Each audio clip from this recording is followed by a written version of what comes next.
Денеска е светски ден на дијабетесот и истиот со низа манифестации се одбележува во повеќе градови во државата. Во Кочани годинава нема организирано настани со кои ќе се одбележи светскиот ден на дијабетесот, но од Општа болница Кочани информира дека има регистрирано околу 2000 пациенти, од кои 800 од нив се на инсулин. На ниво на држава има регистрирано 200.000 пациенти зафатени од оваа болест, додека околу 46.000 се зависни од инсулин. Главни причинители за појавата на ова заболување кај возрастните се дебелината, стресот, намалена физичка активност и лош начин на исхрана, но она што загрижува е податокот дека болеста во последно време ги зафаќа и децата.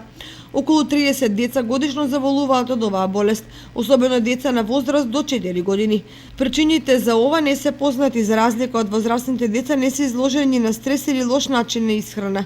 Дијабетес е хронично заболување кое се манифестира со зголемена вредност на шеќер во крвта.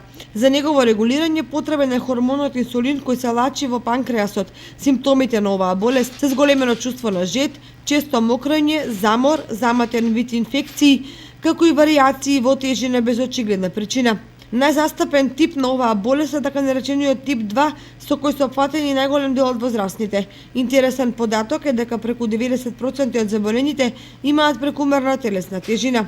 И во светски рамки порастот на број на заболени се третира мошне сериозно. Ако се погледнат статистиките, може да се забележи дека најголем дел од заболените живеат во урбани средини, од што би можело да се заклучи дека градскиот живот негативно влијае на генералното здравје на луѓето. Пандемијата од дијабетес очигледно се должи на растот на урбаното население на планетата, па така и во иднина, како што се очекува пораст на тој дел од популацијата, може да се очекува пропорционален раст на заболените од дијабетес.